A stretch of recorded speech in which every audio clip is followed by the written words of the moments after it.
Oh, well, okay. Nobody heard that though, right? That was good. All right, cool. Well, welcome everybody. Sorry we are a little bit late. I decided today that I wanted to try to go HD, and HD did not want to go non-sequitur, so that put us back a little bit. But nonetheless, here we are. We are going to get that straight. And straight is not, speaking on our conversation off air, straight is not something that I do very well. But welcome I do it fabulously. Me, not so much. This is going to be fun. I can already tell this is going to be fun. I'm Kyle Curtis, joined by Steve McRae and Frankie, and we are also joined by Dylan, Mr. Brilliant Doubt himself. Hi, I'm Steve McRae. There can only be one. They only want one, trust me. And you have to start speaking in equations now. You have to start saying if P minus Q equals... If you don't throw an equal sign in it, they're going to get confused. Okay, well, let's go with something simpler then. Now you can't believe that color exists. Oh my God. You thought I was making that shit up, didn't you? I did. I'd like to say out there. I'd like to say out there, guys, okay? Look, I understand it. I get it, okay? There are some of you people that are crazy enough to follow in Steve's footsteps, and you don't think that color is a thing. It's okay. I'm totally cool with it. I have a cult following. Just don't blow my DMs up with examples of why I can't see color that I'm seeing, or that triangles aren't a thing when I know what a triangle is. I remember vividly playing in kindergarten with the round block and the square block and the triangle block. It was a thing. It was a thing. I'll you know what? I'll go on record. I wasn't an anti-triangleist until a few years ago. Actually, it was actually Hogtie Champ that actually convinced me. What the fuck is an anti-triangleist? I just made that up. I just totally made that up. But yeah, I don't believe triangles exist. I don't believe colors are a real thing. I think they're phenomenon. Yeah. Frankie, you're not with me on this one, are you? Dylan, do you want to even try to touch that, or I don't think I have anything I can contribute on either side. Cool. I got Ocean on my side, so it must be true. Because I want the polytheist on my side. Because if the Odin exists, then I'm good to go, right? Right. There you go. I think that's a good distinction to make right there. If you follow Odin and you don't think that colors exist, that's a good combo. So I'm happy for you, Steve. I'm very happy. Thank you. Thank you very much.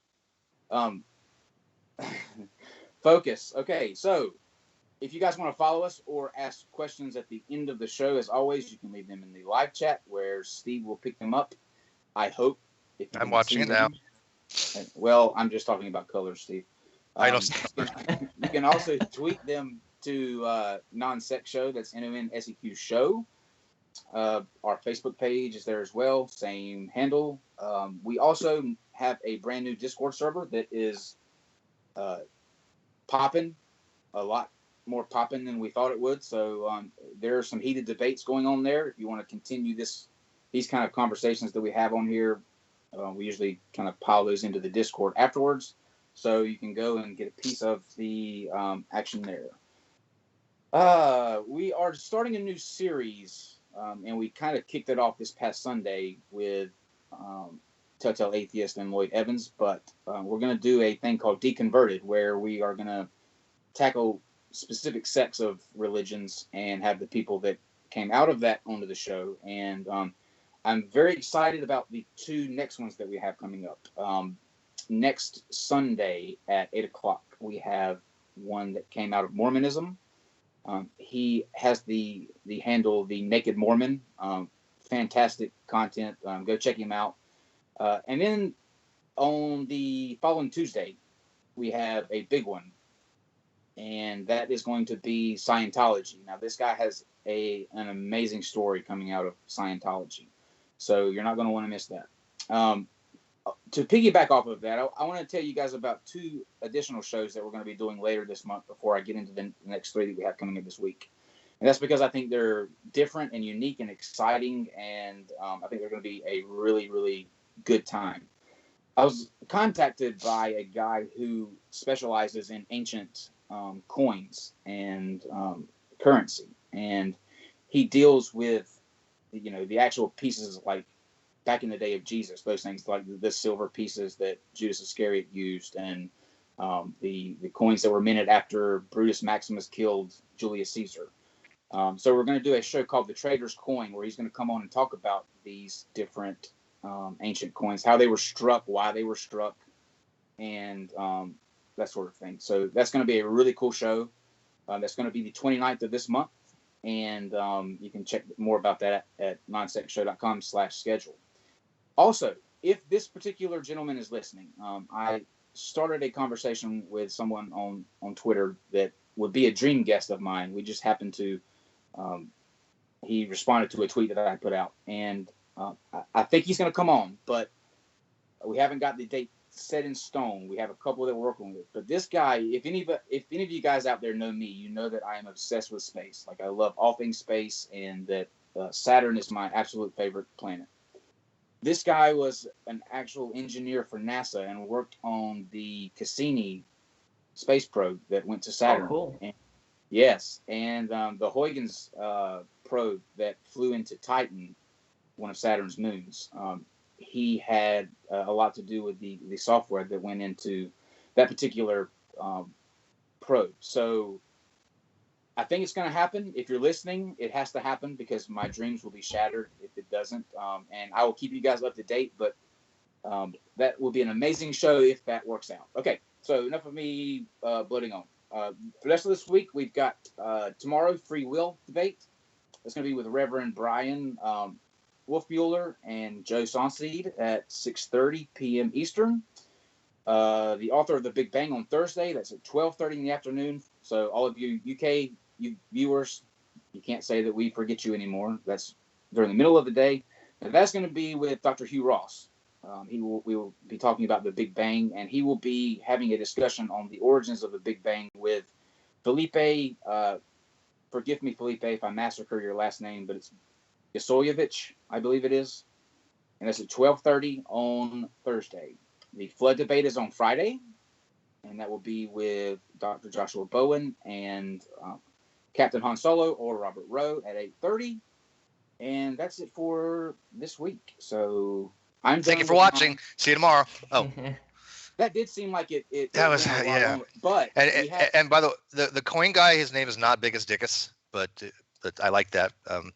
By the way, the whole Bickus Dickus thing, totally unscripted. If you guys know what that was about, totally unscripted, that scene. And I want to say that Kenny Rhodes, you are my favorite guest. So, because he was jealous. He was jealous that he wasn't our favorite guest any longer. So, Kenny, you will always be my favorite guest, buddy. I feel like I just missed a lot that just happened. I got to keep up with the live chat. They're going nuts right now. They're just going crazy. They're like really like, they need some like what is it, Xanax or something? Oh, okay. Chill. Look, chill, people. Chill. We've got a long show to go. Okay, but don't. Yeah, we just started. Okay, we just got through the announcements. They're off the chain tonight. Our guest is still waiting. Patiently. Yeah. Oh yeah, we do. Yeah, we got somebody here with us. We forgot. Just kidding. Tonight we have the pleasure of being joined by one of my favorite new content creators. I think that his stuff is just fantastic, and the sarcasm is spot on. The wit is there, and I'm very happy to have him come and play along with what we're going to do tonight, and for sitting. First of all, thank you for sitting patiently through that HD nightmare that we had a few minutes ago, and for being patient, and most importantly for coming on. So, Dylan, Mr. Brilliant Doubt, tell everyone who you are, what you do, and why you do it. Hello, I'm Dylan with Brilliant Doubt. I started the channel just because I felt atheism was such a science-heavy topic, and I felt that on a broad scale with the general public that science isn't necessarily the most entertaining subject, although it is to me, and atheist-related content is very entertaining to me. I felt that a lot of people might think it sounds like someone reading from a textbook. So I thought of how naturally silly I am and how naturally wacky I am, that I could basically repeat things from smarter people in a funny way. And so Yeah, yeah. It's also a creative outlet. It's also the most important topic that I feel is out there. So yeah, I think there's a culmination of needing a creative outlet, wanting to make a change. Because I think atheism is still stigmatized, even though there's a common conception that it's not. It really is, in my opinion. That's Steve's And fault, bro. yeah, Steve. and yeah, yeah. That's So, pretty much it. we were kind of talking before the show started. I like to kind of get the people that's coming on's kind of backstory a little bit, so I know where to kind of steer things. But you're actually the first, I believe, the first guest we've had on that hasn't been tainted by the religious aspect prior to coming into it. Usually, you have the people on like myself. You come into doing YouTube as a way of kind of getting back at being suckered in for all of those years. You know, you have a mission, but you said that you kind of came straight from just not ever believing. He's a So theistic that's virgin. Yeah. Yeah, yeah, I am. I am. I've never had He's never anything been to go touched by back to. God. Yeah, Literally. indeed. it's not that great. It's not as great as everyone makes it out to be. No No, wheelchairs. not even close. I wish, but I can't. So what made you get into the like?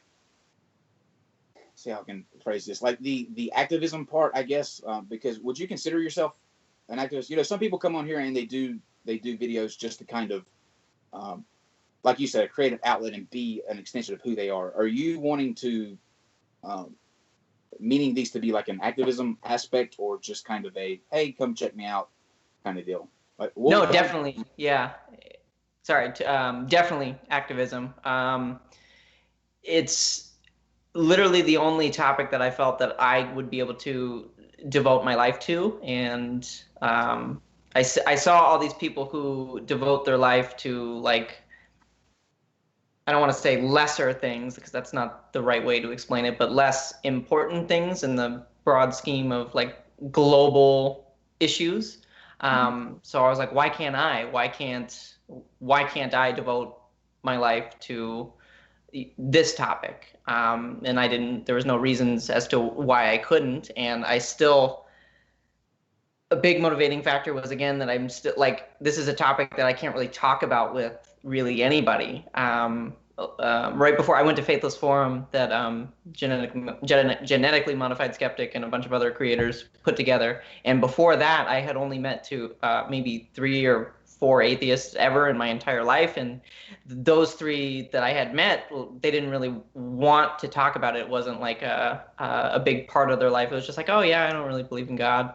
um, it wasn't really as profound to them as it is to me. Mhm. So that's really why I was like, okay, we need to talk about this. If I want anything to ever change, staying silent in my room will probably not change anything. And silent, you are not. That is for sure. Yes, yes, I'm loud and annoying.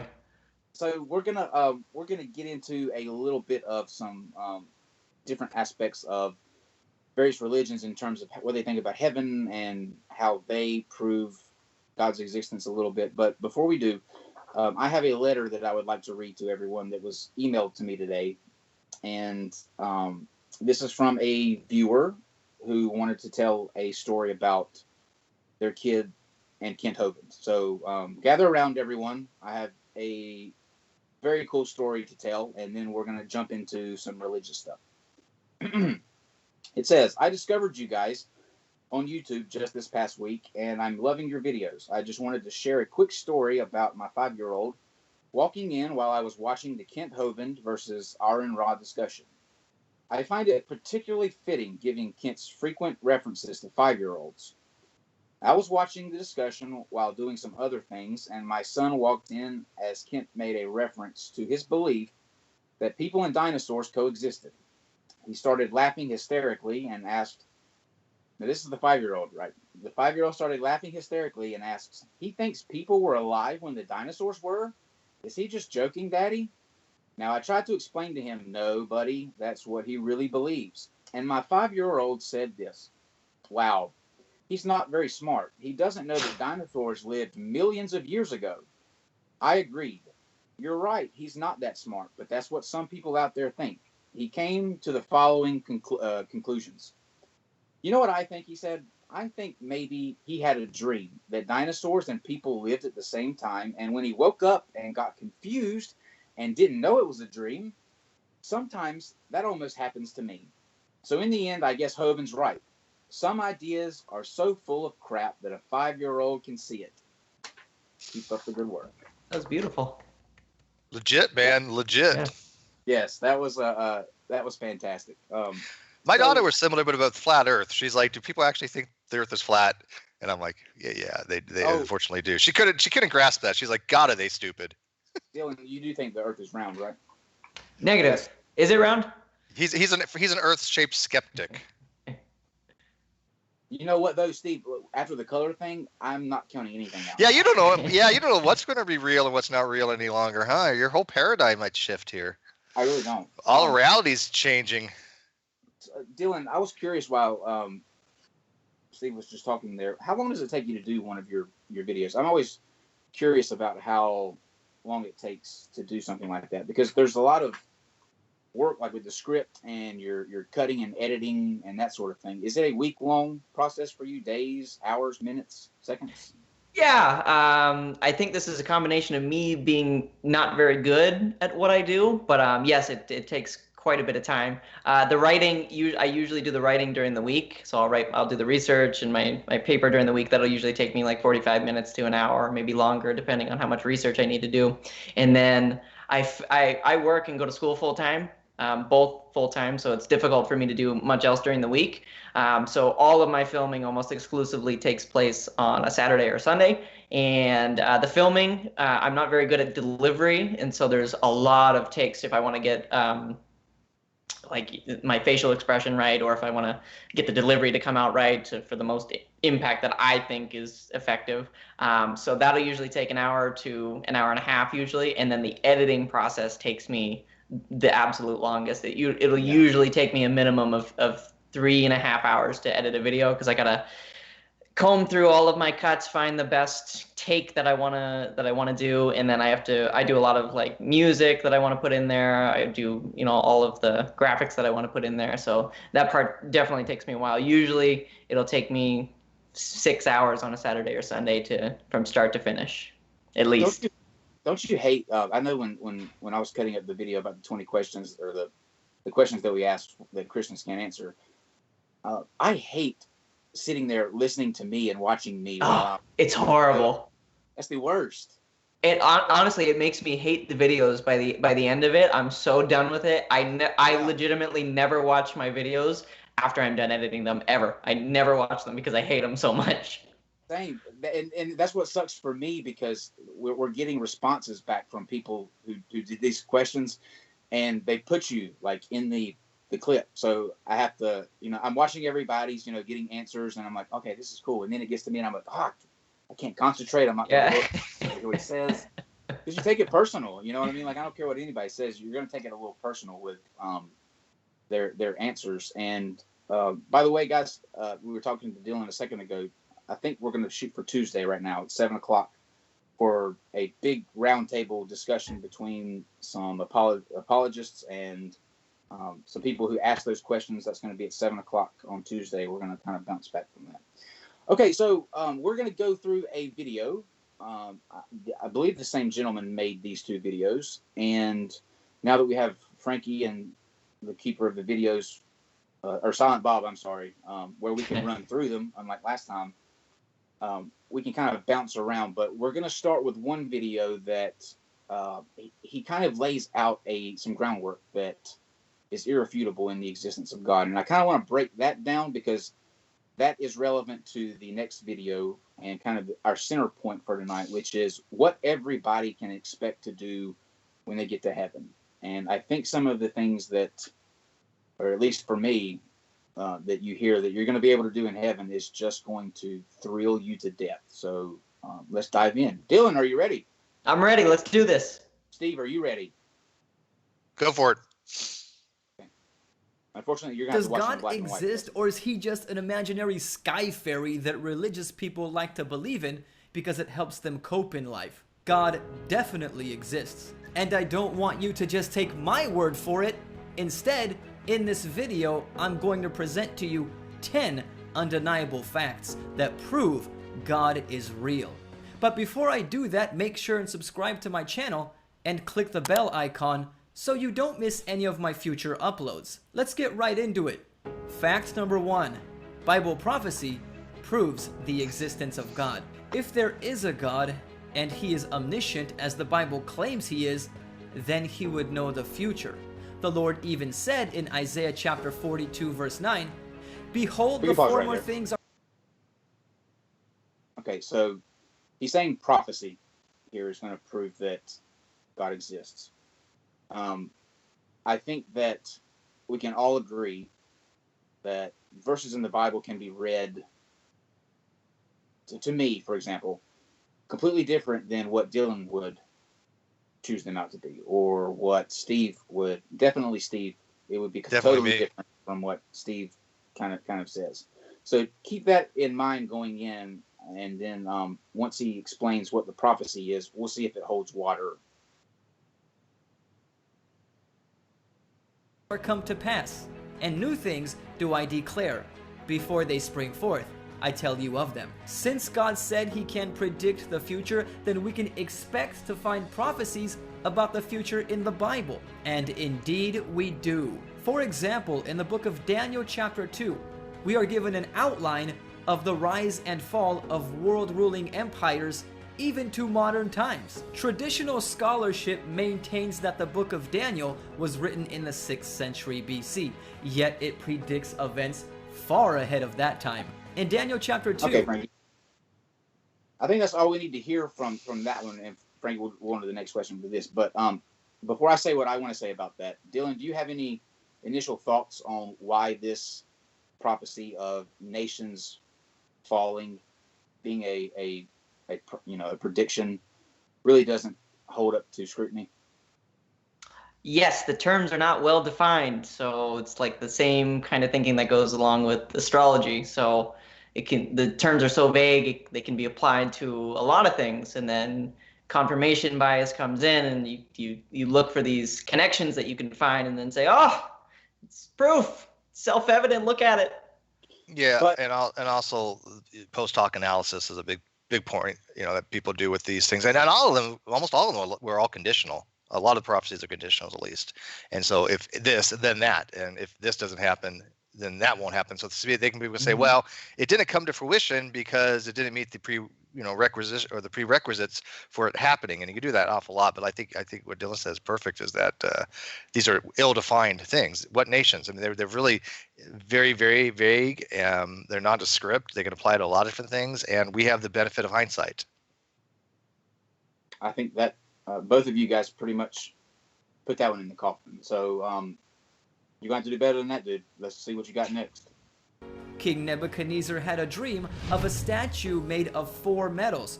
It had a head of gold, chest and arms of silver, a belly and thighs of bronze, legs of iron, and feet, part of iron and part of clay. When the prophet Daniel gave the entrance, Nebuchadnezzar was the king of Babylon. But after you shall arise another kingdom. I think we might, I think he's still talking about prophecy right there. To 5 strong as iron. Fire was conquered by said it would be. The toes of iron or fragile. As you said more recently, the European Union.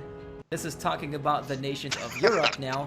People don't realize just an information special designed to sustain life. There are new... I have not seen this video yet, sorry. So that was like out of the blue. No, I haven't watched it. Brexit proves God. I have not heard that argument. I'm sorry. You have to watch it all the way through. That's great. That's great. I'm kind of fast forwarding through some of these parts, guys, is because he's still talking about the prophecy aspects of it. Right now, and I kind of want to get through that a little bit. But yeah, if you haven't seen this video, we'll link it below. Definitely go watch the entire thing all the way through, because I like being spontaneous. I don't like watching some of these videos, even though I know we're going to be watching them. I like to do them in real time and not kind of like go in well, conceived. Primed. Raw, baby. I like it raw. Yeah. Just curious, Frankie. How long is By this? the way, I need to yell at my roommate. That didn't sound as what it sounded like, so he doesn't get confused.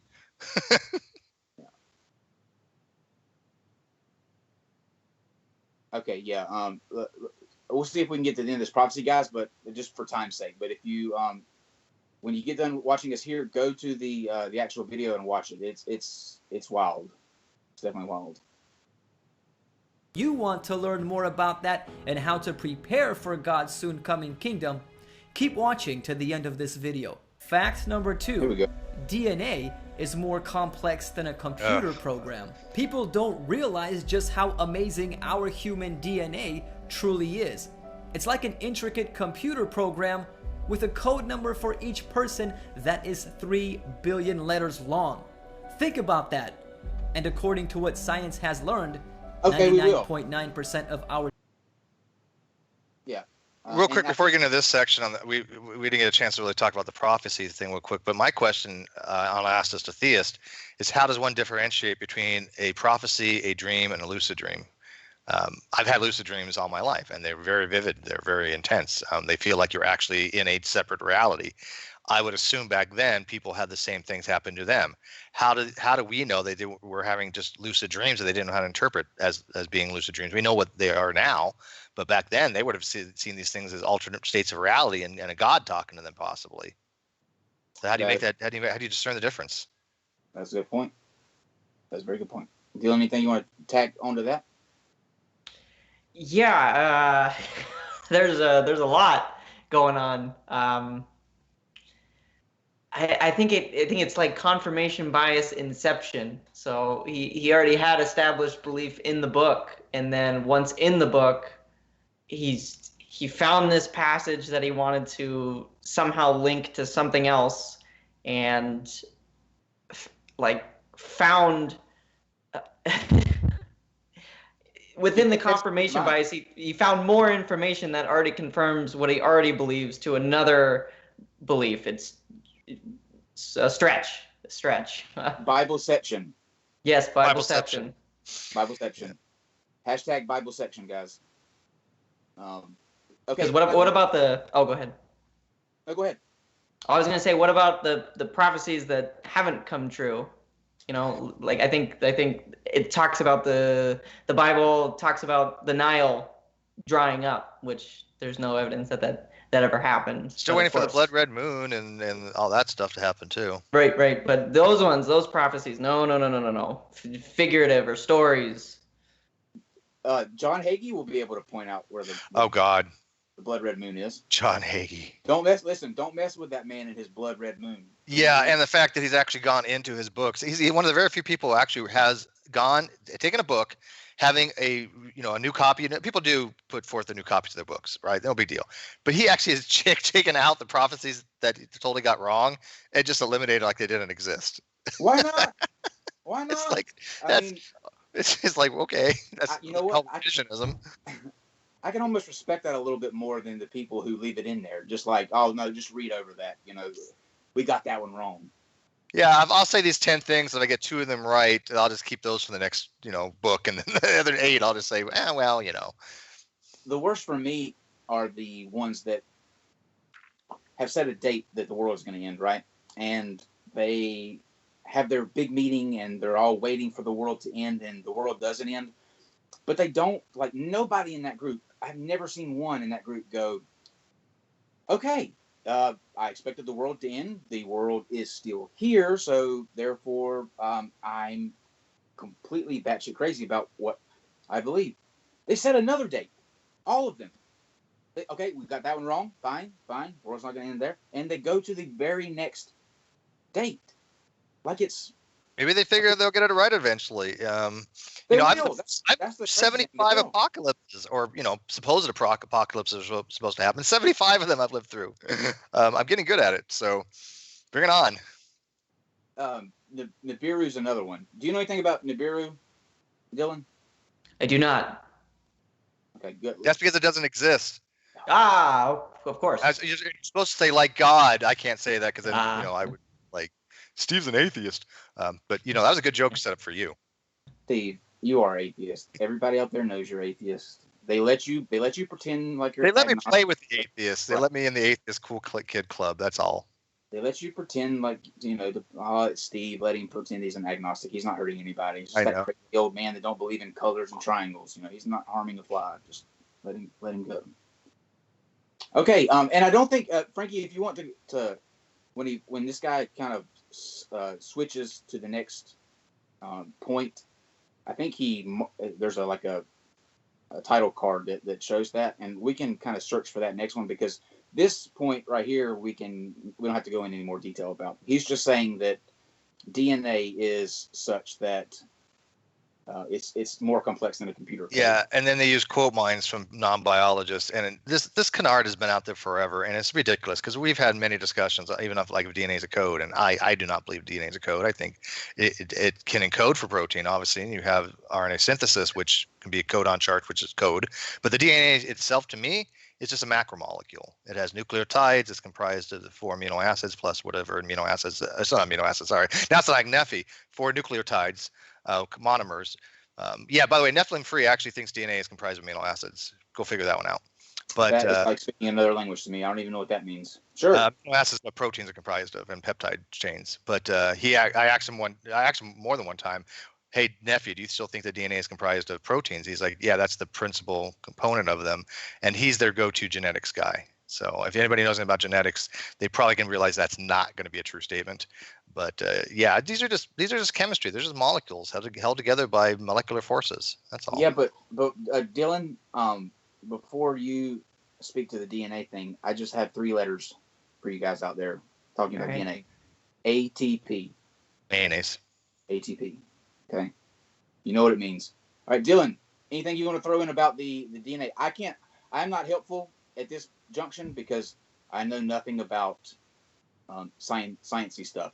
So yeah, it's basically what everything Steve said. He says, he brings up Francis Collins from the Human Genome Project, and Francis Collins says that DNA is like a computer code. And then he brings up another guy who I don't know who the other guy was, and the other guy says, there's always an intelligent designer behind every single computer code or whatever. But Francis Collins was, as far as I could see, was just comparing DNA to a code. He wasn't actually claiming that it was a computer code. So this black box, I forget his name, whatever his name is, Bible Box Media or something, is conflating Francis Collins's analogy for DNA to a computer program with an actual statement of fact, and then using the second guy's just statement that the actual computer programs are made by humans, and then mushing them together, and it's ridiculous. Let me ask you, Dylan. Let me ask you this: if we actually did a genomic sequence and we found encoded in DNA in C++, "Hello World," would you believe intelligent design? Not necessarily. Maybe. That might do it for me. If I can see I'll take Python too, but if it's encoding in some kind of actual computer language that says "Hello World" with an exclamation, it's got to have the exclamation mark. Yeah.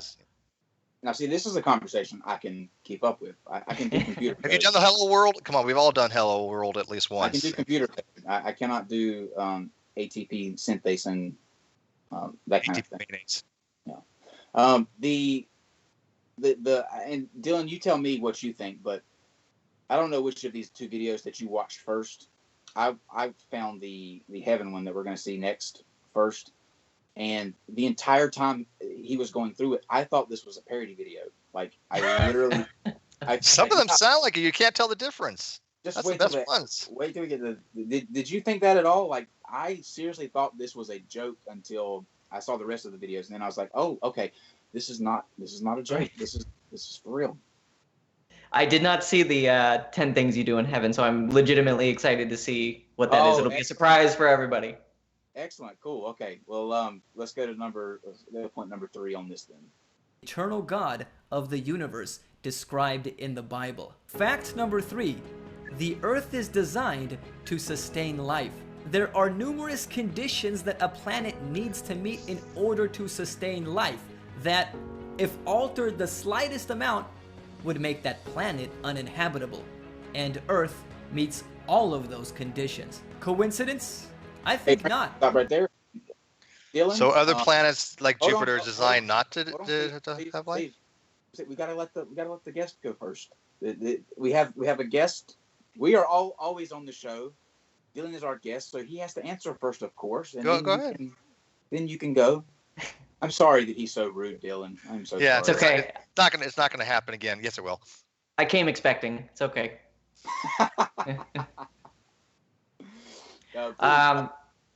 The world was made for life and to sustain it. Yeah, this one's weird. The only thing that came to my mind, I don't know if I'll have much to contribute to this one, but the only thing that came to my mind is a quote by Richard Dawkins where he says there's 100 billion planets in our Milky Way galaxy alone, and then there's 100 billion galaxies in the universe. So even if you were to propose that life occurring is so improbable to only happen in 1 in a billion, we're still talking about life occurring a billion times. And so I don't think that this is much of a compelling argument. And then even if it was, even if you did accept that it must have been designed, it doesn't necessarily, there's nothing to link it to his God of the Bible. It could have been any God at that, that's in those terms. That's a good point. Yeah, Okay. I don't know what's so designed about the Earth. I'm fine with things that are designed. Like I've always said, I accept teleonomic design. I think the eye is designed. It's designed to see. It's designed by reiterations and many different prior things and species, and it's just got improved and it's a design. Sure, I have no problem with that. Design by nature, teleonomic. But they're implying some kind of teleological design, that just because there's life on Earth, there had to have been some kind of intelligent agent that designed it that way. But I don't think life on Earth is designed at all, either teleonomic or teleological. Design means it has a purpose. The Earth, I can't say the Earth had a purpose to have life. It's a planet. It just happened to have life on it because of the conditions that arose on it. I think his argument is that God placed it in the Goldilocks zone, I think. But that's not. Yeah, that's just not an argument, though. No, I agree. I agree. Yeah, I mean, if you look at TRAPPIST-1, how many are in the Goldilocks zone? I think 4 planets are in there. Mm-hmm. So I don't know. I don't see how he gets that to be a design that we happen to be in the Goldilocks zone. Because look at the other planets aren't, and they got screwed. They don't have life. So God not like them? He didn't like those planets. Yeah. He could have had Mars populated. I always wonder how Christians, if there ever is found to be life in the universe, how they'll square that kind of thing up. Because we're always told, the Bible, that for God so loved the world, and it's all geared towards this planet. And if there's life elsewhere, then what happened with who died for them? Who's going to redeem them? Where are they going to go when the rapture happens? Those kind of things. So I'm interested to see how. I hope I live long enough to see how they swing that one. Well, and one of these days we'll probably be under an alien theocracy. It'll be some alien race that has come dominated us, and we have to be converted to their deity. Sounds hot to me. I did see Battleground Earth. Alien race domination. Sign me up. Yeah, Battleground Earth. That was like that. You want John Travolta to dominate you? Maybe Grease John Travolta, yes. Yeah, he's a Scientologist, and I think he does swing that way. So, Grease Scientology, yes. Now, not so much. Hairspray, John Travolta, not so much. Well, how about Grease one? Grease John Travolta. That's a difficult one. I got to tell you, that's hard. I think it was similar. I could never choose between Olivia Newton-John in Xanadu or Olivia Newton-John in Grease. The ending scene with the spandex. I don't know which one. I wouldn't be able to decide. I'll tell you now. Pulp Fiction, John Travolta, hell yes. Oh yeah, he's a badass in that movie. Hell yes. Him and Samuel L. Jackson. Yeah. I would have gone with Uma. Sorry. Wow. I know. That's because you had no taste. Number 4. I'm a very bad gay man. That's why. I guess. He formed it to be inhabited. I am the Lord, and there is none else. Fact number 4. Humans have a sense of morality. In every culture and every tradition in society, men and women... I can feel myself getting triggered already. This is my biggest pet peeve. Dylan, we're waiting for you. Oh, I'm sorry. I wait for direction. He's submissive. Yeah, definitely. There's a lot wrong with this one too. He goes on to talk about how because we have this sense of morality that somehow that was given to us by God, but no, just no. He also talks about how evolution doesn't have an answer for morality, but of course evolution does have some explanations, quite a bit, as to evolutionary advantages that morality could have, like reciprocal behavior when we were in small bands of hunter-gatherer groups. These are people that we're going to see over and over again, usually for the rest of our lives, because it's a small group and usually it's close of kin, and these people are going to remember what we do, and they're going to help us out if we help them. They're going to remember if we cheat them or deceit them. So there is an evolutionary advantage to being moral towards other people or having altruism, because not only would it help the group survive, but it would help you survive on an individual level as well. And then we definitely don't get our morality from sacred texts. We talked about the video I made with the perfect cereal and I threw the coarse bitter parts out in favor of the sugary marshmallow. So we definitely already select what's moral out of religion and what's not moral. That's all I have to say on that one. That's why that was my favorite video. You guys have to check that out. About his cereal video is, I think, the best representation of this argument, and it's in a way that it's easy to get. It's comical. Like, I mean, once you see that, I think it spells it out a lot better than what we could kind of talk about here. But I think he summed it up perfectly. I just got off of a debate this past weekend on this particular issue, and that's because it's my trigger button. I can't stand it when theists come around saying that we don't have a right for our morality when it's simple. You live by a creed of doing the most good and the least harm, because that benefits not only you but everyone around you. And when you do harm, that not only affects you but those that you come in contact with. It's a trickle-down process. If we were a lawless, moralless group of people that went around killing and raping as we saw fit, there probably wouldn't be humanity left. We would have killed each other off, and it would have been done. But because we have things like empathy, and we can put ourselves in somebody else's position and kind of feel what they're feeling at that moment, we have continued. And you not only see this in humans, this is the crazy thing. I mean, are you going to go around asking where dolphins and dogs and other animals get their morality from too? Because they show the same kind of signs. That now, do they show extreme like wildness? Yes, they're still animals. We're still animals too, by the way. We just kind of honed that skill a little down the road, but they're not getting their morality from the Bible or the Quran or any kind of spiritual place.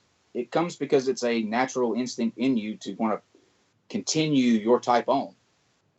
And so stop asking, where do we get our morality from? It's a dumb question, and it just needs to go away. Thank you. Kyle, dolphins don't exist. Okay, they exist. Don't sweat it. Dolphins exist. They really do. But I find it weird that people have a strange. I'm done with reality. Fuck you, reality. Fuck you.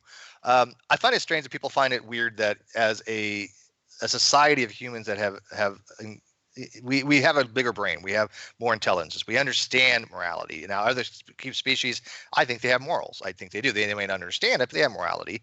And I find it weird that when people think that we've discovered that going around killing people is probably not advantageous for a healthy society. Now, they're so fixated on if there's objective morality. They're so fixated if there's moral facts. This is the theist whole narrative. Are there moral facts? Right? And what I got to keep saying this to people. If there's moral facts, it doesn't mean there's God. It is a prerequisite as a necessary condition for God, but it's not a sufficient condition. I think that if God existed, it'd probably make a good case for moral facts. But I think moral facts are fine. I think they could possibly exist. Who cares? But they seem to want to base everything on grounding. If you don't base it on God, then where do you get your morals from? Well, okay, well, you know what? I get my morals from my parents. And yes, I know people have been thinking, oh, well, how do you get that? That's a stupid answer. No, it's not a stupid answer. That's where we get our morality is from watching other people. I like virtue ethics. I think we emulate people we find to be virtuous. And we understand that if that's what we want to strive to be, then we base our morality from that perspective. And if I want to base it and ground it on things like compassion or empathy, what is wrong with that? When a theist says you can't ground it on that, then what the hell are they asking for if they're asking about a moral grounding? They want to ground it in God? Okay, fine. Why can't I ground it in compassion for my fellow man? I don't want to see them harm. That's nothing wrong with that. But they keep on thinking that's something wrong with it. They think these are bad answers. And I have yet to find out why grounding it in something like that is bad. It's just a dumb. Dylan, let me ask you this question because this is what I got asked this past weekend over and over again. Do you believe in absolute morals? Or is there an instance where something like rape is always wrong? Well, I should ask more like this: do moral facts exist? Not. I believe X is immoral is not the same as X is immoral. They're two different things in this context. So I think morality is subjective in the time in which you're viewing whatever the topic is. Right. It changes throughout time. So let me ask: if I see a 5-year-old taking their hand and sticking it in a hot fire, you don't think it's always moral to try to pull that child away? You don't think it's a moral fact that in any circumstances it is moral to pull that child out of that fire so they don't get burned and harm themselves? I mean, me personally, yes, it would probably be best that we prevent third-degree burns. That's a form of objective morality, though. Yes, but that's what they're trying to argue is objective morality. And I'm like, sure, whatever. But the point is, moral truths can exist for you always. That does not make it that they are a thing for everyone. You see what I'm saying? Like, that's different questions, though. That's two different questions. There could be moral facts, but I can still believe something to be completely different. What's called descriptive moral relativism is that in different societies, they look at things like, oh, sewing an ankle is immoral. That's not what they're talking about when they're talking about objective facts, though. My point is this. They ask the question like this to set you up, kind of like that question was. Sure. Is it always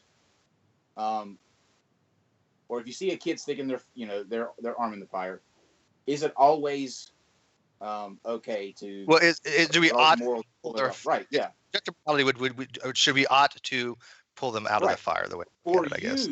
For you, that may be the case. For me, that I would like to think that would be my stance. That might not be the stance for Fred. But it doesn't have to. But Fred's opinion doesn't matter. When we're talking about objective morality, what Fred gives a shit about, it makes no difference. Fred can think it's perfectly fine. But this is what drives me crazy. This is what drives me crazy. Just, hold on, Steve. Before you jump in, let me finish where I'm going here. It may be always right for me. It may always be my moral truth to stop that kid from sticking his or her hand in that fire. Fred may be perfectly okay with doing that. I think it's always wrong. He doesn't. Meaning that in reality, absolutes don't exist. But that doesn't matter what Fred wants. Do you think it's always wrong, regardless of what Fred thinks? Why wouldn't it matter what Fred wants? Because objective morality is mind independent. You're saying that as an objective fact that it should always be the case. You ought to do this. Ask the question for you: is it always the case? No. Again, you never confuse the two and say I would say if I'm going to be an objective morality, disingenuous. No. Disingenuous. It's not. If I were to say, I think moral facts exist. I think we ought to do this in the situations, right? I think they're going to assign a truth. I'm a cognitivist for a proposition. I don't give a shit what Fred thinks about it. That has no relevancy to the fact that I hold to moral realism, which I don't. Then ask the question. If you see a kid sticking their hand in the fire, do you think it's always wrong to do that? But you could assert it is always wrong with that. You can always say that's a moral fact. You're a moral realist. Fred doesn't have to be a moral realist. They do that on purpose. I just want to point that out. Where does intention fall into all of this? What if your intention is to teach this child that sticking your hand in the fire will result in harm?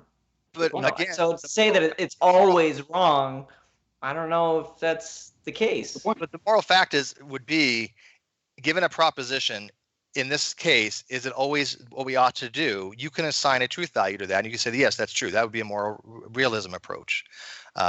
for me, What Fred wants to do makes no relevancy. Like I said, I'm tending more to error theory lately. The more that I learn into it, but which is technically, I think, more anti-realism.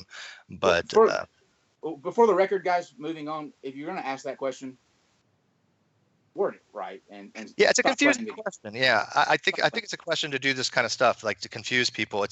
Morality is not an easy topic. Even I fuck it It up all. is. It absolutely is. Don't listen to That's me why about. they do it, though. That's I why they do it. barely understand this Trip you up. subject of morality. I can tell you right now, it's not easy. That's why they do it, though, to trip you up. That's why they harp on that. Like, do you believe that absolute morals exist? It's all they bloviate about, and ultimately, it doesn't matter because that is not an indicator at all. Kyle, let me point this out. Absolute is the opposite of relative, and we're not asking about relative morality. We're not talking about descriptive moral relativism. Absolute is the wrong word to use. We're talking about objective, which is the opposite of subjective.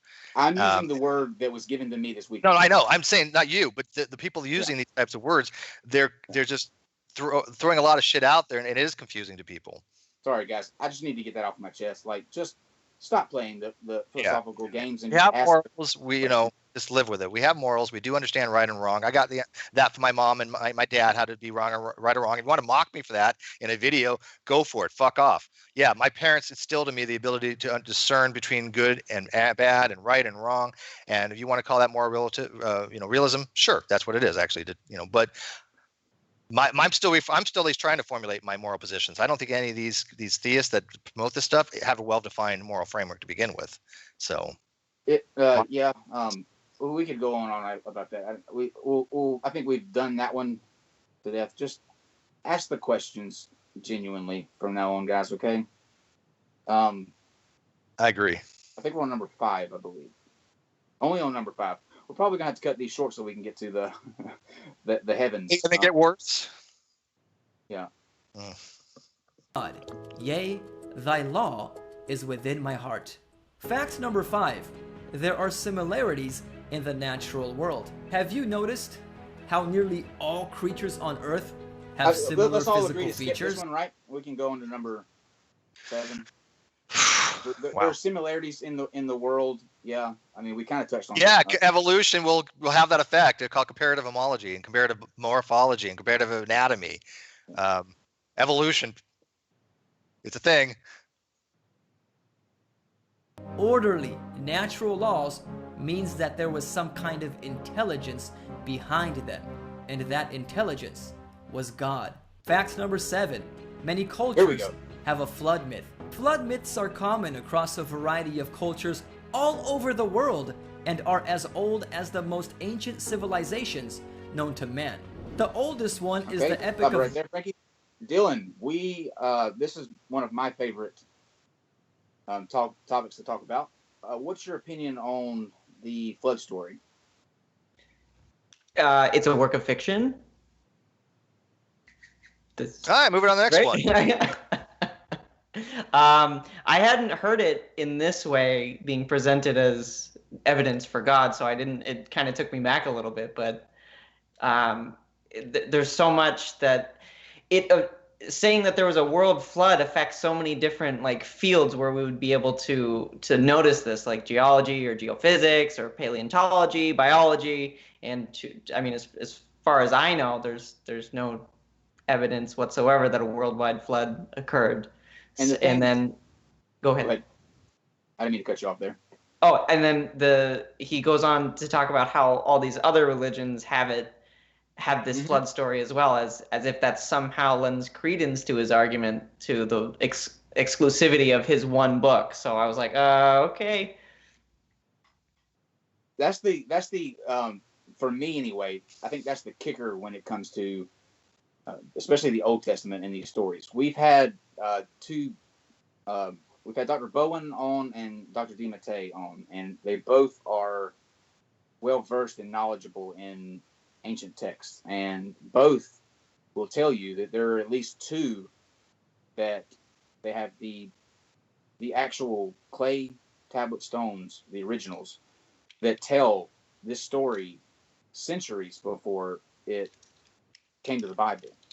So that has to make you wonder why Noah kind of got the monopoly on it, and people are able to kind of brush that other part under the bus. Like, oh, okay, this existed before the Bible. Well, we're just not going to talk about that. It was Noah's flood, and that's just what we're going to do. Now, an interesting note here is that Friday we're having that debate with Dr. Bowen and General Han Solo. And General Han Solo, who is the theist in this debate, is going to not be arguing for a global flood, but instead a local flood, which I think is even more fascinating because it completely goes against what the Bible itself says.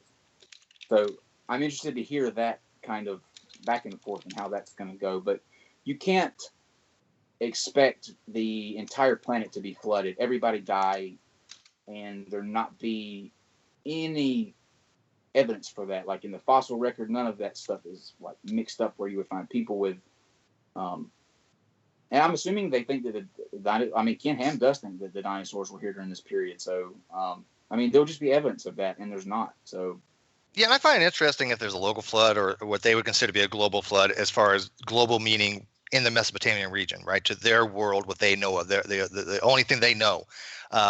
Anybody who posits as a flood that was around the entire world, yeah, that's just batshit. That's not even the realm possibility. It violates the laws of physics completely. They would liquefy the mantle. There'd be so much heat generated. It's bullshit. And like I said, the only people that advocate for that position are these younger creationists, and they're wrong about everything else. So it doesn't surprise me they don't give a shit about the actual physics involved. Because if they were right, if there was an actual flood the way they described it, we would all die. I mean, it would even the 8 people wouldn't survive. There'd be no Earth, basically. The crust would liquefy. It would be a worldwide catastrophic sterilization event. Bad news. Bad news. Steve would have been screwed because I'm sure he had to use a lot of triangles to build that ark. Yeah. Frankie, we're gonna cut this one short here because we still want to get to the heaven one is the main event anyway. So I want to make sure that we have time to do that. But make sure that you go at some point and watch the rest of this video, because I think that knowing some of these points, that especially if you're just getting into this out there and you want to have these kind of discussions, these kind of points are usually what you hear, pretty standard. So it's a good kind of introduction into that. But now we're going to go into what you're going to be doing if you're one of the lucky ones to go to heaven. And he's kind of laid out this roadmap of 10 things that you had no idea, or you probably didn't know that was came a part of the heaven package. And some of them are just stupendous. So let's find out if we get to go to heaven, what we're going to be doing. Do you ever wonder what we're going to do in heaven once we get there? Are we just going to float around in the clouds and listen to harps playing for eternity? If that's what you think heaven is going to be like, you're in for a big surprise. And I'm going to tell you why right now as I present to you 10 things we will do in heaven that will surprise you. But before I do that, make sure and subscribe to my channel and click the bell icon so you don't get surprised by missing any of my future uploads. Let's get right into it. Number 1, we will build our dream home. If you're anything like me, you live in a flat or apartment and you're trying to save some money to move into a house. Well, in heaven, we will be able to build our own house. And the best thing of all is it's tax-free. By the way, to be clear, we're not going to be building houses specifically in heaven. Heaven is where the city of God is, the New Jerusalem. We're not going to be doing any building there. We are going to be building our houses. I was just going to say, false advertisement. He did say what we're going to be doing in heaven. Okay, Dylan, that's a good place to stop for number 1. If you go to heaven, you are going to be able to build your dream house. And the kicker is, it is absolutely tax-free. Tax-free, yeah, tax-free. Your thoughts? That's wonderful. When can I start? What do I have to do to get there? Yeah. And what is this tax? Where's the tax coming from? Like, why is that even an idea? Because God I mean, that's the thing down here on earth. God needs money. He needs lots of money. Oh He yeah. needs money Oh, from you're right. everyone. Okay, I get the connection now. Got it. But I mean, maybe that's what all that's for. Maybe it. I mean, can you imagine? I just want to know, is there like scriptural context to which he's coming to these claims, or is he just like, oh, that you're going to build your own home? That's what I think, therefore that's what's going to happen. That's a good question. Let's find out. Because I think he does mention right in here where he's getting that from. Frankie, go ahead and play that and see. On the new earth. We will actually only spend 1,000 years in heaven, and then God will create this world to be a paradise for us to live in. And some of the things I'm going to be talking about in this video are actually going to take place on the new earth. And speaking about the new earth that God will create, Isaiah chapter 65 verse 17 says, "For behold, I create new heavens and a new earth, and the former shall not be remembered, nor come into mind." And when you jump down to verse 21, and talking about those who will live on the new earth, it says, Here you go. "And they shall build houses and inhabit them, and they shall plant vineyards and eat the fruit of them." And Okay, so he's talking. Okay, so so you will build houses and you will then inhabit them, and then you will grow vineyards and then you will eat them. So you have a dream house and grapes. That is your heaven, basically. This is a very limited imagination. I can think of a lot of better things that would await me in heaven. I got something to point out real quick. You spend your life serving this dude, then have to go to heaven and build your own house. Shit, that should already be built. I serve you. You should build it for me. It should be already there. I thought it was supposed to be. Wait, I thought he had a mansion waiting, and that we all get a room in that mansion. See, that was going to be my point. You always hear the that song, "I have a mansion just over the hilltop," and that. Oh, see. The Southern Baptist is still in there in me, but yeah, you sing that song. There's a mansion over the hilltop. It's supposed to be already built. The streets paved with gold, but now you find out that you have to go and you have to be a contractor and a gardener. Like that's and you're not even in heaven. Like, focus on that part. This is not even in heaven. You're still on earth. Don't everybody jump in at once. What do you mean you're still on Earth? Well, he said in that verse that you go to heaven for like 1,000 years, and then you have to come back down because God's going to make Earth a paradise, and so that's where you're going to spend. Oh, okay, got it. So you're not even technically in heaven. So you're going to have to move to heaven, Mass transportation, build your house, and then stay there, guys. Well, where is he getting this info from? I mean, does he have a direct line to some deity that's giving him the 411 on it? I mean, has it been up there? Has he checked it out? Did he go like real estate shopping? I don't know, but his realtor needs to get their license checked. Because well, I mean that's just number one. Okay, wait till Frankie. Let's go on to number two. It gets so much better.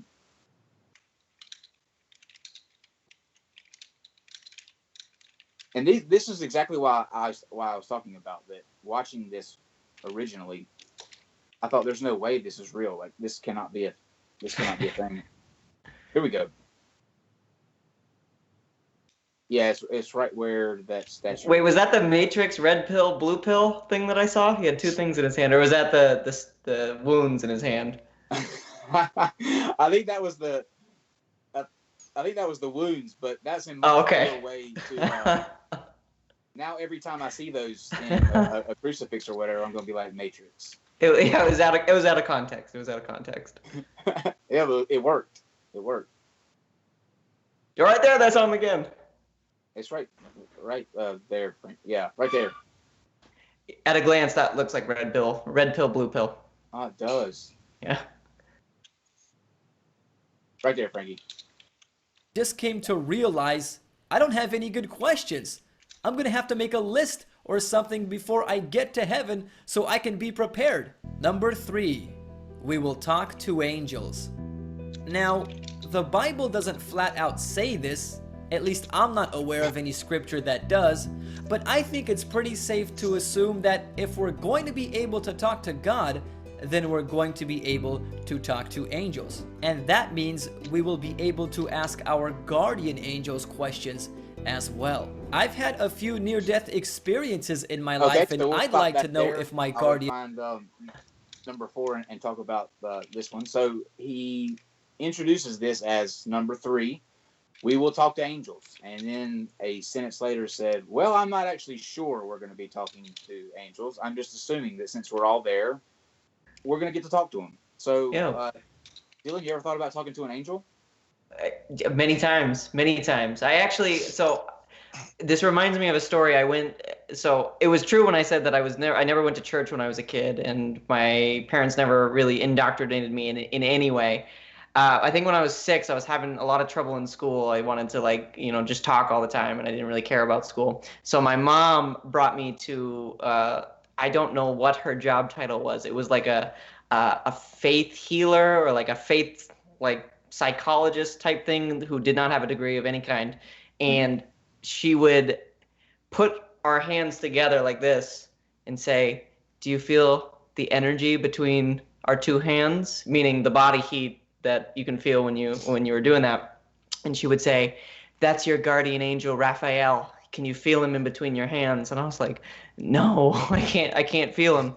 And then she had a son, and while I was there, I was like talking to her son, and I was like, what do you want to be when you grow up? And he's like, oh, I want to do what my mom does. I was 6. He was probably like 10, 12. And I was like, you believe in this? That body heat is somehow, I didn't know it was body heat, but that was Raphael, the guardian angel. So yeah, I would be interested to hear about what my guardian angel Raphael had to say about the transfer of body heat between her hand and my hand.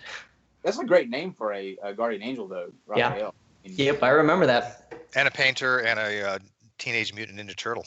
Yep. There's another one too. What is the Donatello. No, what's the archangel's name? Splinter.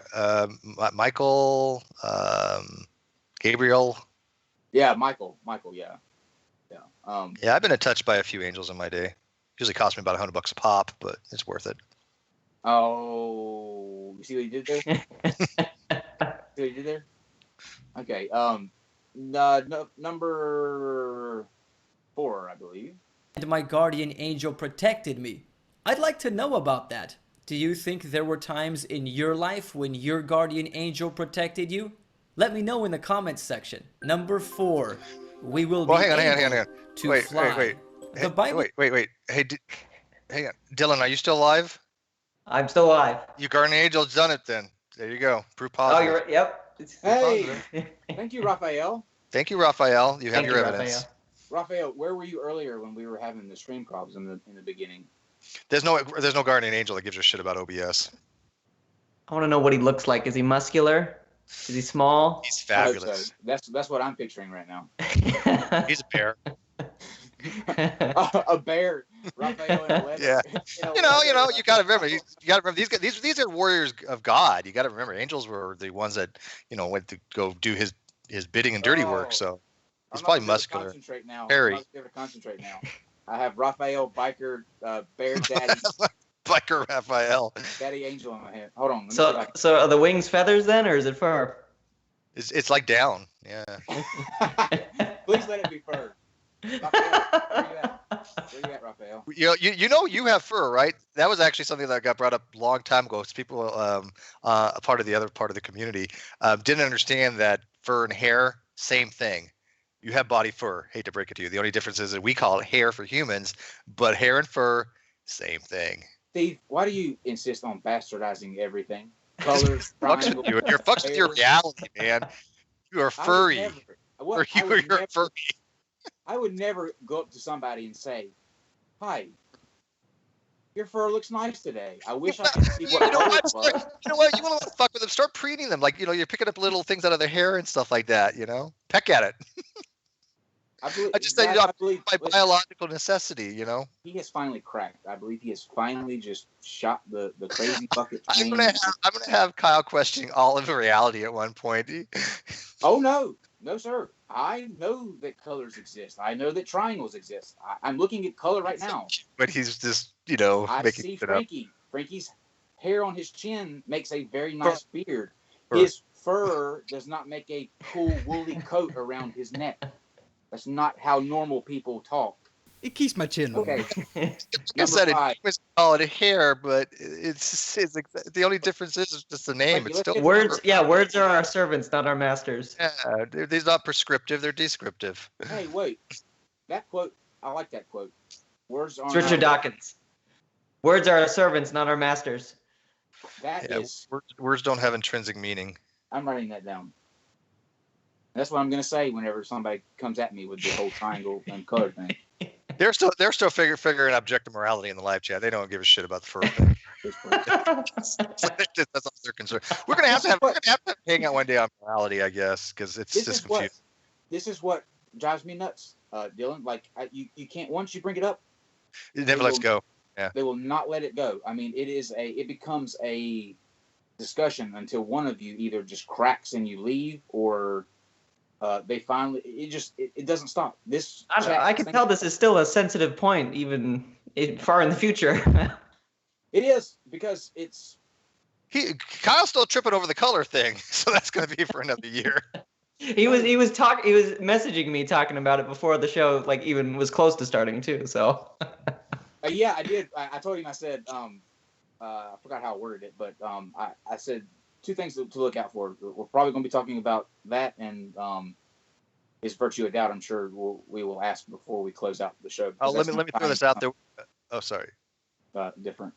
Well, Bionic Dance. Yes, Bionic Dance. We will absolutely have you on the discussion of morality.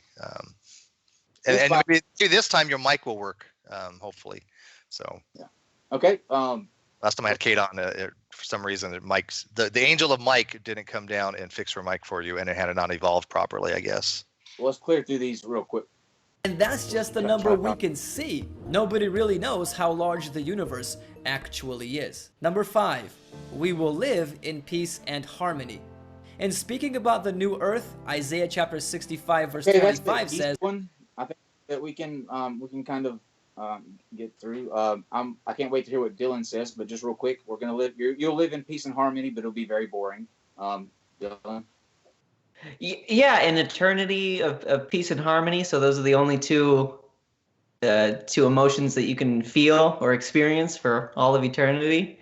Like, doesn't it take a rainy day to fully appreciate a sunny day? That's too deep. Yeah, what do you want to be pissed off for a little while? We all have like a good rant every now and then. I mean, some of us more than are you others. forbidden? Yeah. Some of us more than others. I mean, eternity is a long time. Think about it. So there's definitely no Twitter in heaven. No. That cesspool's not in there. Cyrus had a good point, I think, in the questions video that we did, where he said, you're really only given two options: to either die and go to heaven and praise this one supreme being for all of eternity, or be burnt to a crisp. I mean, in the grand scheme of things, those are your two options. You can either choose to be a slave and worship for eternity, or go roast. So, I don't think, no, you still have annihilation. There's still that option. And also, I just think the entire concept of burning forever is bullshit from start to finish. I have no belief in that whatsoever. I think that was added on much later. So yeah, I think there's many other options out there. Do I think it's kind of upsetting that there isn't actually a hell that some people deserve to go to? Yeah. Fair enough. And there could possibly be some kind of limited type thing, right? A limited type of a purgatory or something along those lines. Only if they let me choose who goes. That's the only way that I'll do that. The last one out of there would be Brett Keane. I can tell you that right here and now. He'd be down there the longest. Sorry. I had to throw that out there. It's okay. We understand, Steve. You're angry tonight. We're gonna let you. I am a little angry tonight. We're gonna let you vent, man. Do people like angry Steve? I don't know. No. Probably not. Good. They don't like regular Steve. Why would they like English?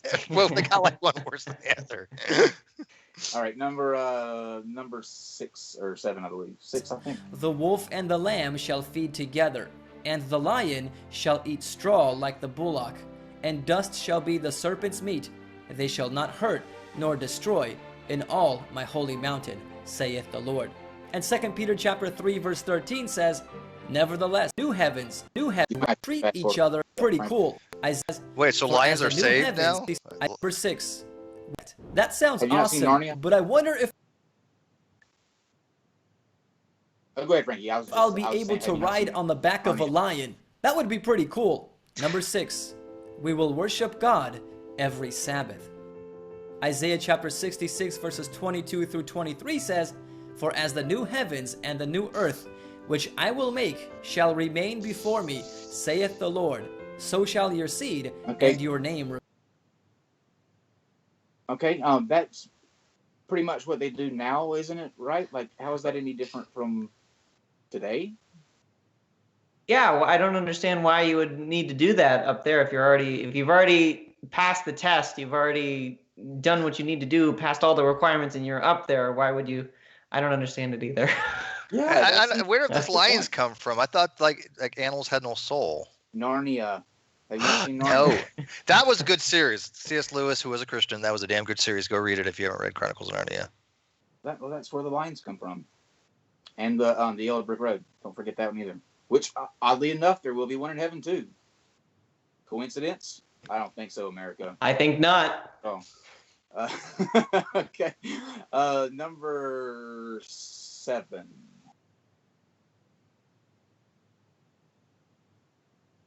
So far, well, the best is yet to come. God said, and but it's not necessary now to the care through the Lord. We will judge the wicked. This will actually take place in the New Jerusalem, in heaven. After Jesus comes back, he will take us to heaven, and we will spend 1,000 years there before God will create a new earth. During those 1,000 years, we will participate in the millennial judgment, which confirms the fate of the wicked. 1 Corinthians chapter 6 verses 2 through 3 says, do ye not know that the saints shall judge the world? And if the world shall be judged by you, are ye unworthy to judge the smallest matters? Know ye not that we shall judge angels? How much more things that pertain to this life? The fact that this judgment will take place during the millennium is confirmed by Revelation chapter 20 verse 4, which says, and I saw thrones, and they sat upon them. This is talking about the saved.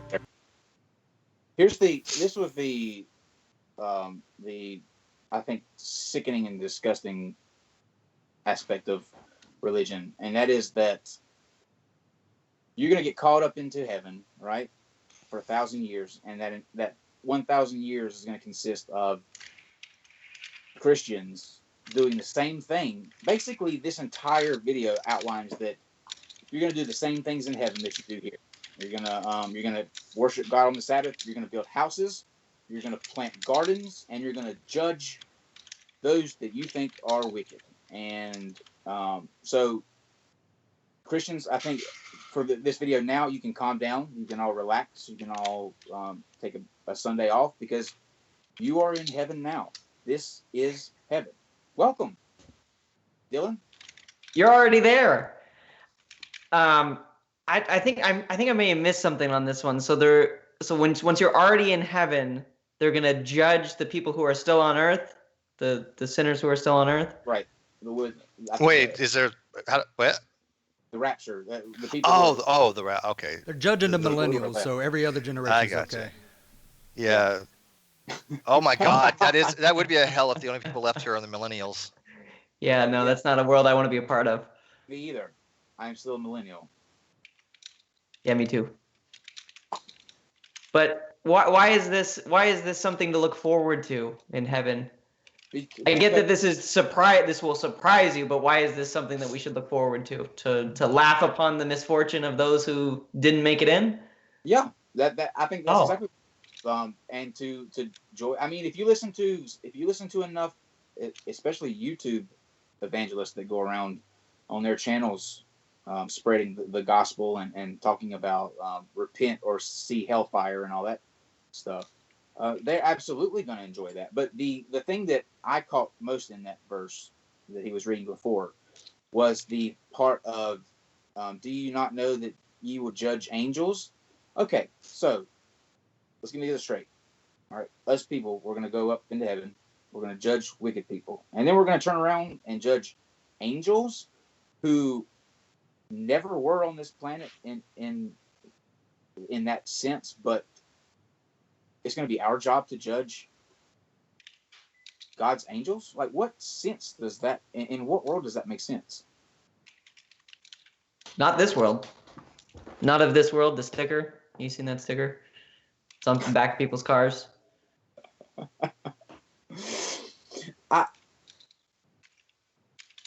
Hold on one second.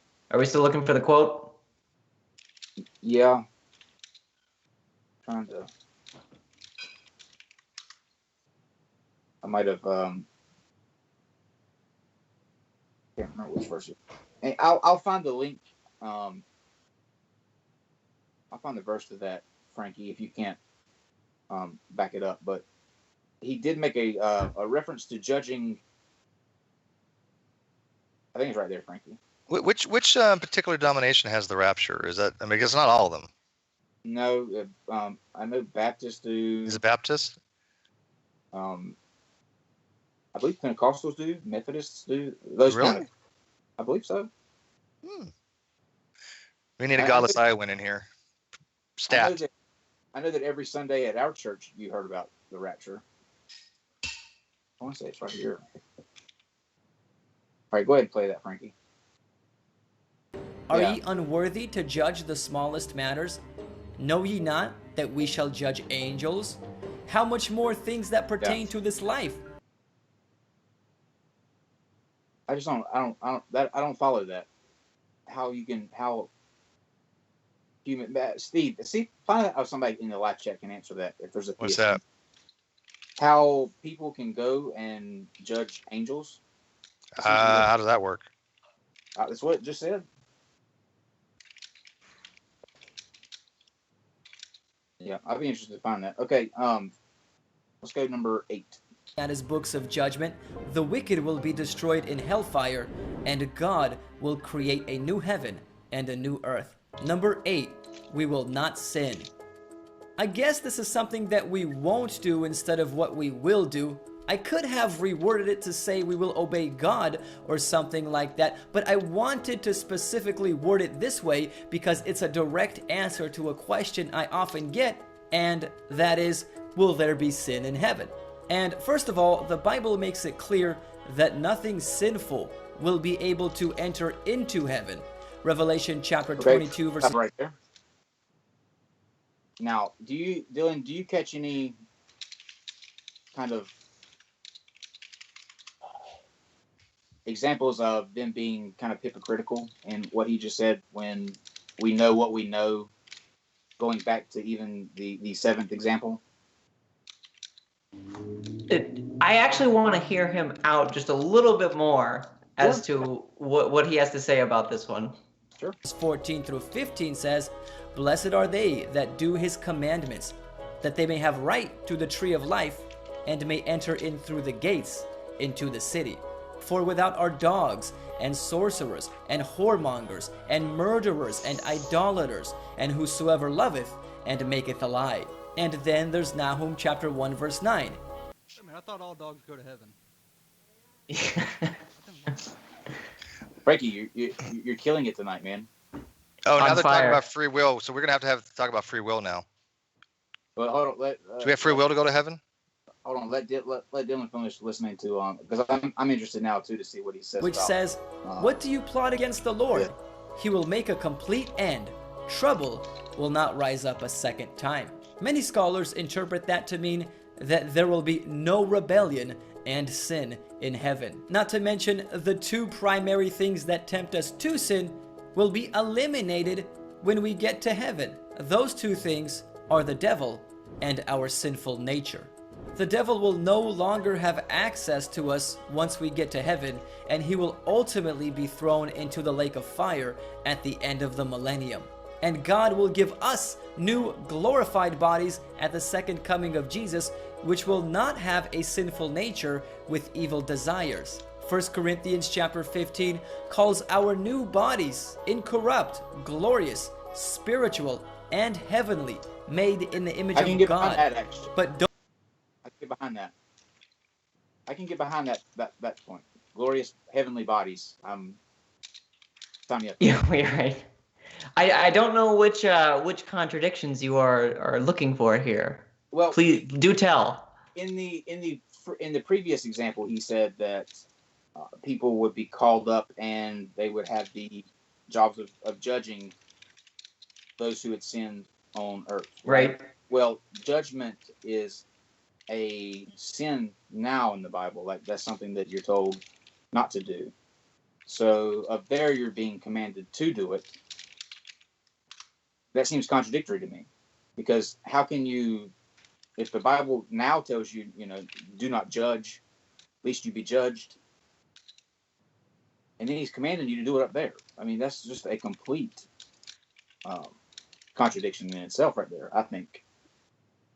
No, absolutely. I didn't catch that at all, though. I find it so ridiculous, like trying to connect these dots for everything that he's talking about. Like, I feel like I have to sit down and deliberately and slowly contemplate what he's trying to talk about, on almost every single one of these. I'm like, oh my God.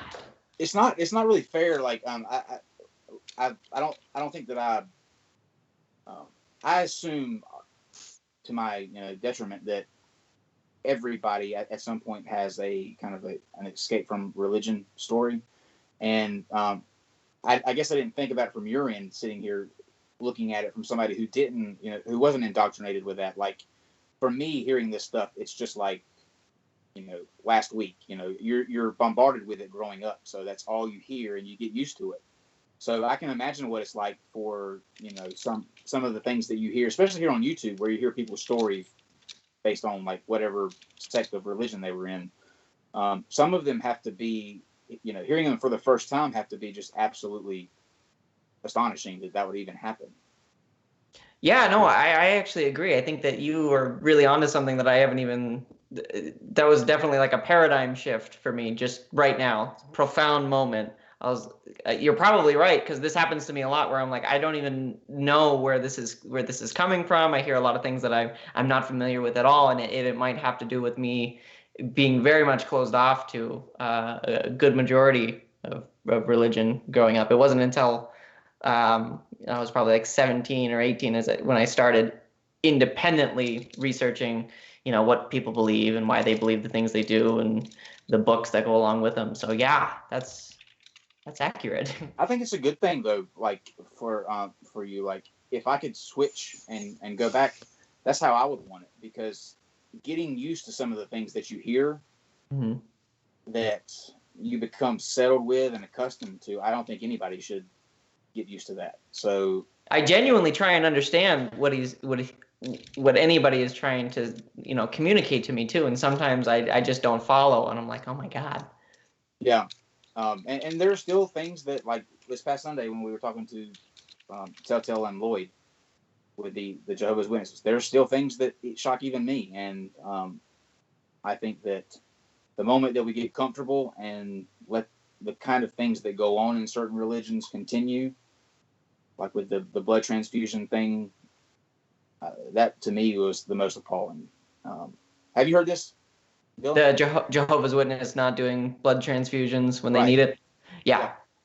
They'll sit there and watch their kid, literally. Yeah, most places they if it's to the life of the children, then they have to intervene. They're just starting now. Yeah. Oh, I think right before I left Faithless Forum, I think Telltale was telling me about how they're shifting away from that, and that there's a certain subset of blood that is acceptable. I don't really understand the details of that, but there's some blood that is acceptable now. Well, let me tell you why that's the case, because there are starting to be cases in certain states that are moving towards not having that option. Like if your child needs a blood transfusion, the child's going to get a blood transfusion. So what they have to do in the religion is say, oh, okay, this is getting ready to be illegal. Like they're going to get blood transfusions. So how do we square them getting blood transfusions and still have it line up with the book and not be a problem? You know, because for all these years, you can't get a blood transfusion because that will that will nullify your chances of getting into the kingdom. So now people are going to be getting them. So how do you square those two now? So that's what they do. They move that goalpost and make it work. Right. Every single time they're going to make it work. Every single time. So, Steve, what do you have to say? I definitely think that when it comes to things like blood transfusions and people's beliefs, that it has to be superseded by the welfare of their child. That's it. absolutely. That's it. I mean, it's just there's just no other way you can go about having a functional society like that. Religious freedom does not mean to allow your children to die because of your religious convictions. It is not meant to do that. 100%. Well put. Okay, we got two more. Stating that we will reign with Christ in heaven and on the new earth. For example, Revelation chapter 20 verse 4, in talking about the saved, says, and they lived in heaven 4,000 years. Say about Jesus, and we shall reign. Read in the Bible, or fact that we will preach to even on you guys who are vegetarian, but in heaven as a shock to you can plant, because Revelation, we have to kill animals. But if you testifying to individuals, maybe even on other planets, of our experience and God's love. Number 10, we will eat vegetarian food. This may come as a shock to some of you guys who like eating meat, but in heaven, we are going to be eating plant food. One of the reasons for this is because Revelation chapter 21 verse 4 says there will be no more death, and in order for us to eat meat, we have to kill animals. This is basically why do we need to eat still? Thank you. I was waiting on somebody to ask that question. Thank you. Why are we eating? That is the question right there. Why do we still have to eat? And then why is our diet limited again? Like pork, we can't eat pork according to some texts. Like no shrimp. What is the no shrimp? A shellfish? Yeah, shellfish. I don't understand. Oh wait. The Levitical code is going to come back in heaven. You can't have shellfish. I guess. Yeah, I mean they're bringing food back. If you have a perfect body, why do you need to eat? I thought the whole purpose of eating is because we don't have a perfect thing. I mean, did Adam and Eve have to eat? They ate, but they didn't have to, did they? Because they couldn't die. So I thought our bodies weren't going up there anyway. I thought it was our soul or our being, not our actual physical vessel. How does a soul eat? Somebody explain this to me. How does a soul eat? I have no idea. Well, the soul eats by reading the Bible. Come on, isn't that the filter feeding? I think there's going to be on plant-based Bible pages. Yeah, that's it. I don't know. It's either our physical bodies are going up there or they're not. That's the way I'm looking at this one. Yeah. This guy needs to get his questions, I think, a little bit. Oh, here we go. Wait, what was that? Yeah. Adam and Eve Frankie, lived there in. Are you hearing clicking? Yeah, sorry. Entire lives as vegetarians because they died before the flood and they were over 900 years old when they died. At least Adam was. Genesis chapter 5 verse 5 says he lived to be 909. Eve lived the things will see flood in harmony, and God is in my Teespring video description. Hold on. Can we get this guy on the show? Can we talk to this guy? You know what? We're going about this the wrong way. We need to talk to this guy. Dylan, that is a stroke of genius. I don't think he's so big. Yeah, I don't think he's so big that he would be so busy as to not see the request at the bare minimum. Why didn't I not think of that? Because he would be quite the trip to listen to. I don't even know if this has got to happen. Yeah. Frankie, that would be. You can't look at it right now, but yeah, I want to find out how many he's got to. What was his name? Black Bible Box Media. I don't remember what his name was. I think Bible Box. It was like a South Park character. I think was his avatar. Seriously, I think it's a South. I think he would see the request. I think he might do it. It's plausible. This is doable. You're sending this guy a request to come in? No, I'm saying. Oh, that'd be fun. We need to. Yeah. Yeah. Is he shameless? Like, let me ask this: is he doing his merchandise before he gets to number one? That's such a Ryan Seacrest move. Oh, is if you he love doing that? God, buy this sweatshirt. You don't love God, then you're going to hell anyways. So. Oh no, I don't think he did. Nope, Oh, just nope. shilling.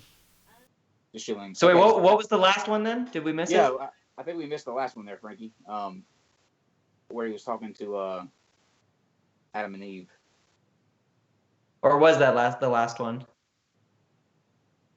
Oh. Yeah, everything was a vegetarian in the Garden Eden according to certain people. Like snakes. Okay. There's literally one person who said that snakes, the fangs were hollow, and they actually would just like stick it into an apple and then suck the juice out. That's how snakes ate. How do people know that? Yeah, I think that was the last one. So, basically, what we've learned, I think, is that these questions are. I'm trying to think how to put this, especially since we're going to try to get him on the show now. Yeah, welcome to my world. Trying to put together sentences. But I'm trying to do it in a diplomatic way that if he sees this video, he won't take it as me offending him and say, "No, I'm not coming on there." There could have been better questions asked. I think that in the first part that would prove God. But when you're going to pull out from what heaven is going to be like, okay? For me, I would go in the direction of things that we know and things that we kind of like, like streets of gold. That's nice. That's pretty. It's a nice little, it's not a stretch. The pearly gates, those could be nice and pretty. You don't have, that's not a fair or a far stretch. Clouds. To go from that to we're going to be eating vegetarian. We're going to be maybe talking to angels. He doesn't know. Maybe. Doesn't know. But the thing that video doesn't touch on, and what I kind of pulled out that I wanted you guys to know about, is that there are a few other things that you're going to be able to do when you get to heaven. And I think you guys should know about them. You're going to be able to run as fast and jump as high as a horse. That's number one. So you're saying that can be like the Flash? Yeah. That's a lot of exercise for Steve. I can do that now, actually. You want to see? I'll start jogging. Yeah, again, I like to know where they get these ideas from. But, these things are not to convince the non-believer. These things are already tailor-made to convince people, not to convince, but to keep them, believing positive things. I mean, it's just like, oh, well, yeah, I believe all this other shit. I'm going to run faster than the horse. I might as well throw that into there, too. I mean, it's not any more crazy than the other shit that I believe, so why not?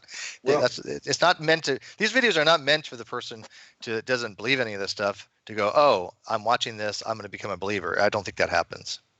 And then to what use would you need to run and jump? It's the same thing with why are we eating? Why do we need to run and jump? To get away from the lions if they get pissed off. Well, I think I can answer you that question with these, and this is going to be how we kind of wrap things up, because I think this gives everything a nice little pretty package. But these are the main points and where it's based in Scripture to take away from what heaven's going to be like. Okay, number one, and this is according to Joe Cruz of AmazingFactsInTheBible.org, which is where this guy links to. By the way, this is where I pulled this stuff from. Bodies of flesh and bone.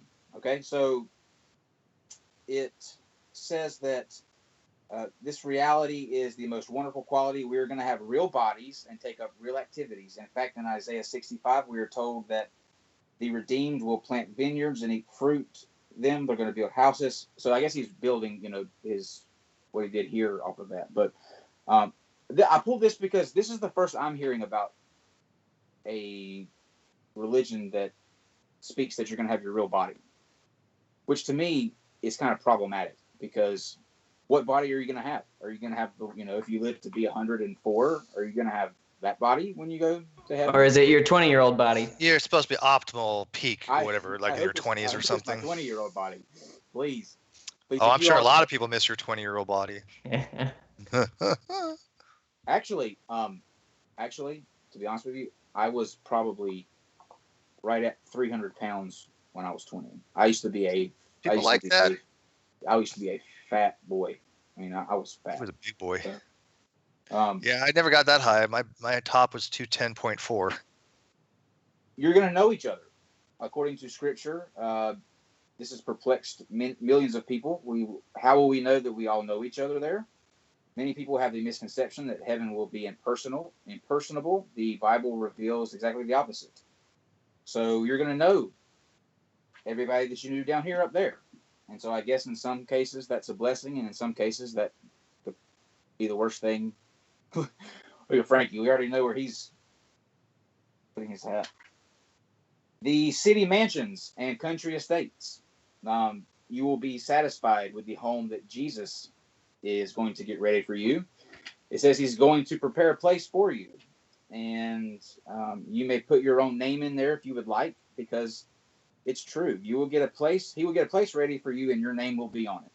So it's already contradicting, because right. He said we had to build it, but Jesus was going to get it ready. So what the fuck? Well, the best part, guys, about this paper, which again he linked through his videos, is this. I believe that the Lord will meet each of us and show us through the holy city. He will escort each of us one by one down those streets of gold to show us all the possible houses that we could have. That's a lot of billions of people for him doing that over and over again. So Jesus is a real estate agent, basically. Yeah. The best. Like a good neighbor. And I think that's pretty much it on that I want to go into on the building houses. Oddly enough, the building of the houses part is 4 pages long. It's the largest. I don't want to know everybody, and there's certain areas I don't want to go living with certain people. I don't want to, the property value would decrease. These are such human things for something that's I was expecting not to be human at all. Some perfect otherworldly place that I would have no preconceived notions of. But as we go further into it, it seems that it's no different. He anthropomorphizes everything. Yeah. Unimaginable beauty and happiness with no sickness or death. I think that's pretty much self-explanatory. We would hope. You will be able to fly. So not only will you be able to run, and jump like a horse, but you can fly like the angel. You have the most beautiful, perfect singing voice that harmonizes with everyone instantly. What if you already have the perfect singing voice before? Well, if you're pitch perfect. I think you should demonstrate that so that we can be the judge. I got a bum leg and with my wrist. I can't. Come on, hit a high E, do it. I gotta go. I'm just kidding. So we kind of wanted to go and through, and the more that I kind of watched this video and got kind of diving into deeper, Dylan hit the nail on the head, I think, with the ultimate way to wrap this up, is that heaven, when you look at it through the eyes of people who are putting this narrative out there, is not different at all than earth. You build houses, you plant gardens, you worship on the Sabbath, you eat vegetarian. I mean, you still eat, even though you're dead and your organs don't work anymore. You still have to eat. And I think it's odd that if you're going to die and go to heaven and be forced to eat, that you'd be forced to eat vegetarian. That seems like that would be appropriate in hell. Like that would be a salad bar in hell. But it's basically there. You get to live forever. That's it. You don't even get to go to a heaven, according to that video. You are sent to the clouds. Earth too. Yeah, and then you have to come back down. So you're still going to be here just like you are now. It's no different than the world what you're listening on now. So, like I said earlier, welcome to heaven, everybody. Feels good to be here. Thank you. As Silent Bob says no. So yeah, that I think with the technical problems that we had earlier and starting late, that we got it together.